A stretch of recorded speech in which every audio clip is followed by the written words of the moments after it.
आज काय विशेष या बातमीपत्रामध्ये आपण सुरुवातीला पाहूया आज लक्ष वेधून घेणाऱ्या 3 महत्त्वाच्या बातम्या आणि यामध्ये पहिली मोठी बातमी ती म्हणजे नागपूरमधल्या हिवाळी अधिवेशनातून मुंबईच्या अधिवेशनात पडळकर आणि आव्हाड समर्थकांमध्ये झालेल्या राड्याचा अहवाल आज विधानसभा अध्यक्षांकडे सादर केला जाणार आहे। लाडक्या बहिणीच्या निधीवरून पुन्हा गदारोळ होण्याची शक्यता आहे। दुसरी लक्ष वेधून घेणारी महत्त्वाची बातमी ती म्हणजे दिग्विजय पाटील यांची चौकशी।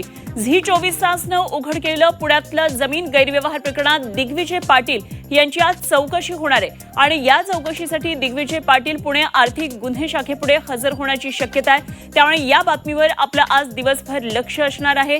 काय या संदर्भातले अपडेट्स आहेत ते आपण जाणून घेणार आहोत। आणि तिसरी महत्त्वाची बातमी ती म्हणजे नाशिकच्या त्र्यंबकेश्वरमधून गरिबीमुळे जन्मदात्या आईनं 14 पैकी 6 मुलं विकल्याचा धक्कादायक प्रकार त्र्यंबकेश्वर तालुक्यातल्या टाके देवगावची इथं उघडकीला आलाय।